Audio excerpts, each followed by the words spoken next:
We've all been there, barefoot on a freezing airport floor, fumbling with a belt at TSA, wondering why flying in America feels like punishment. Lost bags? Delayed flights? Crowded gates? For years, air travel has been testing everyone's patience. But in 2026, some of those headaches are hitting a real turning point. Bags are easier to track. Security is getting more digital.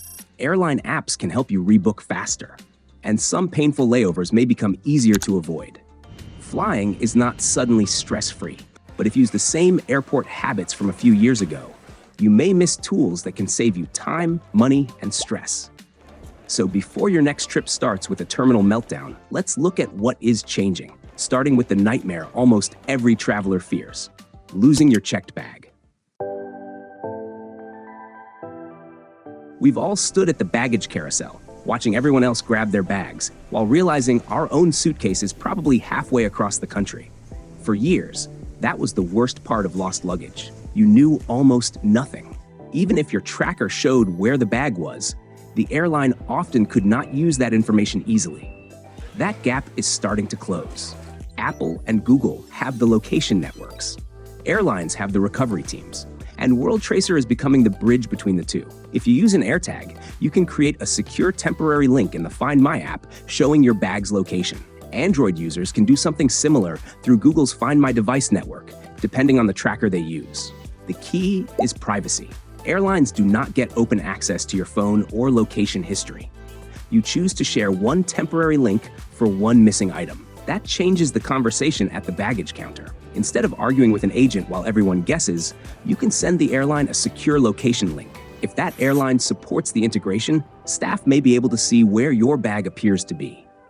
According to CETA, the aviation technology company behind WorldTracer, passengers who share tracker locations can reduce permanently lost bags by up to 90%. Airlines using the integration have also seen delayed bag recovery times drop by 26%. This does not mean every delayed suitcase magically appears in 5 minutes. It still depends on the airline, the airport, and whether the bag is actually reachable. But your tracker can give the airline one thing it often did not have before: a real place to start. And once your checked bag is no longer a total mystery, the next airport headache waits at the TSA checkpoint. For years, airport security has felt like a strange little performance. Take off this, pull out that. Empty your pockets, find your ID, move faster. No, not that fast. In 2026, one of the biggest changes is happening around identity. A lot of travelers heard about a new $45 charge if you show up for a domestic flight without a real ID or passport.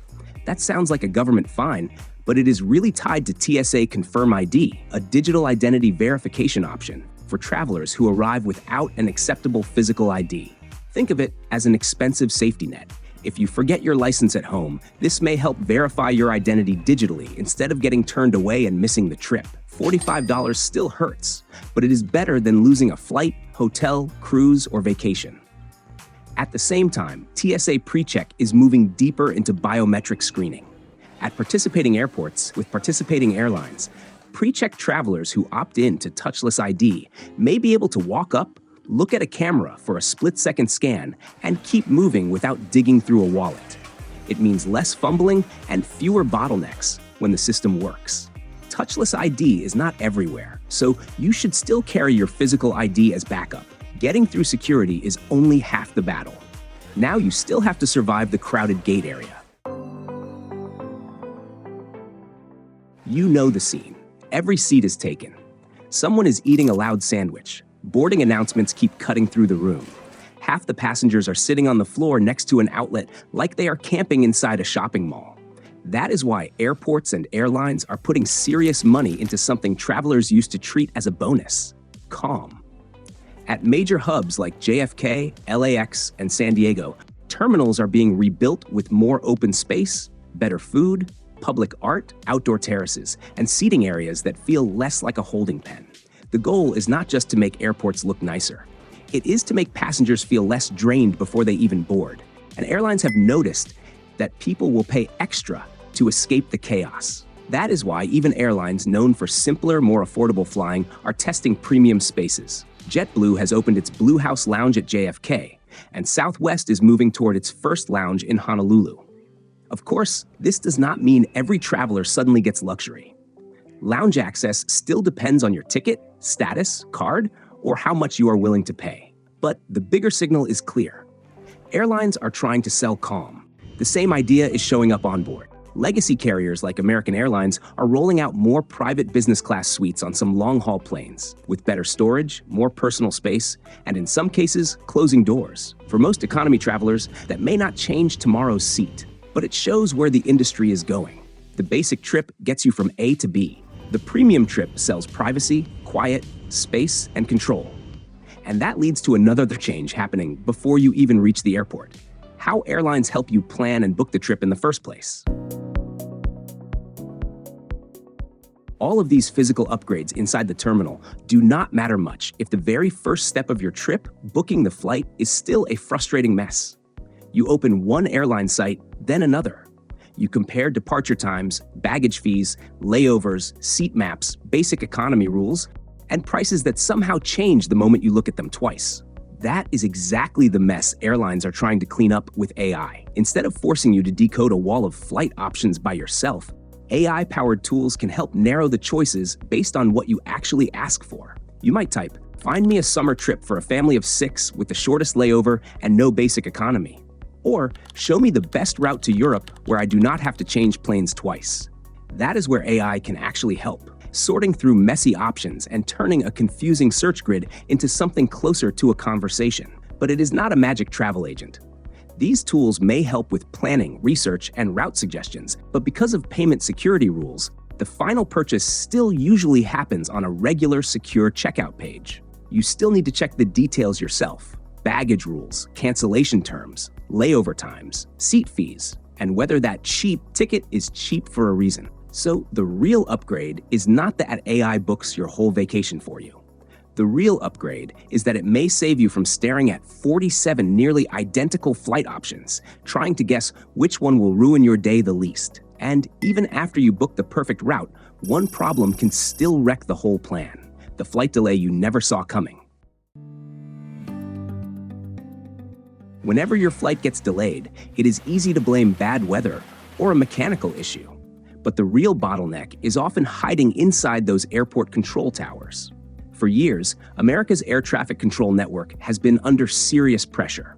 Some of the technology is old, and staffing has been stretched thin. When every storm, runway closure, or technical problem hits a system with too little breathing room, delays become harder to absorb. Picture a small group of exhausted controllers staring at aging screens, trying to track and coordinate dozens of multi-million-dollar jets moving at 500 miles per hour. That is a perfect recipe for gridlock. One airport gets backed up. Incoming flights get held, crews time out, aircraft end up in the wrong cities, passengers miss connections. Suddenly, a problem that started in one place becomes a chain reaction across the country. To address this, a sweeping federal rescue package went live on February 4th, providing billions in emergency funding to modernize the system, including air traffic control equipment, safety technology, and the training pipeline for new controllers. This is not an overnight fix. You cannot replace old systems or train new controllers in a weekend. But it does target one of the hidden reasons air travel can feel so fragile. The real promise is not no more delays. It is a system that can handle stress better before that stress reaches your gate, your boarding time, and your vacation plans. And while the FAA works on the invisible traffic jam above your head, airlines are also changing something passengers can feel much sooner: the routes themselves. For many travelers, the worst part of an international trip is not always the long flight. It is the layover before the long flight. You leave your home airport, fly to a giant hub like JFK, Chicago, Miami, or LAX, then spend hours guarding your bags, hunting for an outlet, and wondering why your vacation already feels exhausting. That is the problem a new generation of long-range, narrow-body aircraft is starting to change. The Airbus A321XLR looks like a regular single-aisle plane, but it can fly much farther than older narrow-body jets. That gives airlines a new option: serve thinner long-distance routes without needing to fill a massive wide-body aircraft. For passengers, the benefit is simple: more cities can potentially get direct long-haul flights. American Airlines, for example, has planned A321XLR service between New York JFK and Edinburgh. Aer Lingus has also been using the aircraft to connect Dublin with U.S. cities like Nashville and Indianapolis. Now, this does not mean layovers are disappearing. Big hubs will still dominate international travel, and many routes will still require connections. But the important shift is that airlines now have a better tool for routes that used to be too small, too risky, or too expensive to serve nonstop. For the average traveler, that could mean saving 3, 4, or even 5 hours of airport time. No second security scramble. No sprint across a massive terminal. No sitting around a hub waiting for the real trip to begin.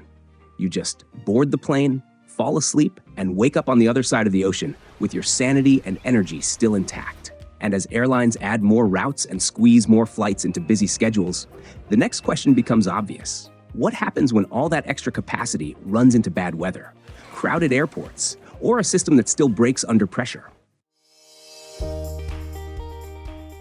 You can see this pressure at major hubs like Chicago O'Hare, where airlines such as American and United have been pushing huge summer schedules. United, for example, has talked about reaching roughly 750 daily departures at O'Hare during peak travel periods. On paper, that sounds great. More departures, more connections, and more chances to find a flight that actually fits your day. But a busier schedule is also easier to break. One storm at a major hub, one backed up runway in New York, or one delayed aircraft can ripple through the system fast. Crews time out. Planes end up in the wrong cities. Passengers miss connections. Suddenly, the customer service line looks hopeless. That is why the real upgrade is not just more flights. It is faster recovery when things go wrong.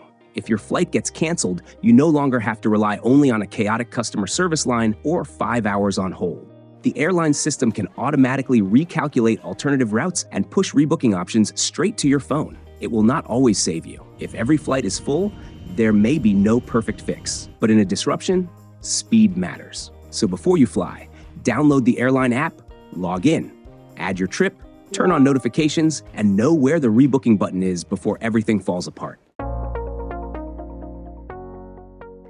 With thousands of extra flights filling the sky, the aviation industry is facing another wave of environmental pressure, and it is creating some unexpected perks for travelers. The core of this movement is sustainable aviation fuel, or SAF, which major airlines are using to reduce the carbon intensity of flying.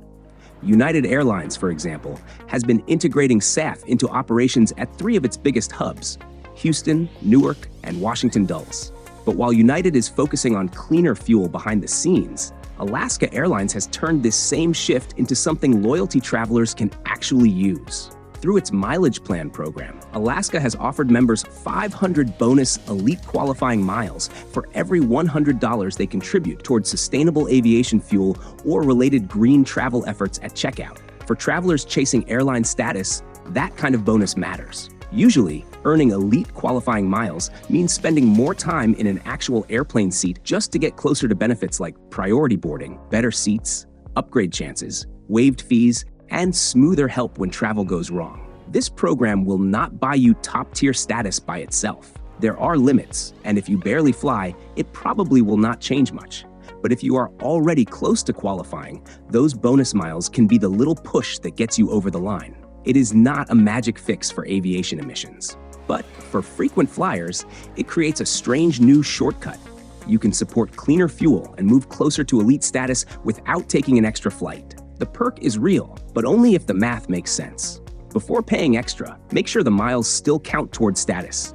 Check the yearly cap and compare the cost with what those benefits are really worth. Flying in 2026 is still complicated. Airports are still crowded. Delays still happen. Bags still get misplaced. Security can still be stressful. And airlines are still very good at turning comfort, speed, and convenience into things you may have to pay extra for. But travelers now have more tools than ever to stay ahead of the chaos, from smarter luggage tracking and digital ID options to faster rebooking and new ways to avoid painful layovers. The trick is not assuming the system will take care of you automatically. It is knowing which tools exist before you need them. So here is my question for you. If one airport headache could disappear forever, what would you choose? Lost luggage, TSA lines, flight delays, brutal layovers, or overcrowded gate areas? Drop your answer in the comments because almost everyone has a story about at least one of those. And if you want to keep catching these travel changes before they catch you by surprise, make sure to subscribe. I'll see you in the next one.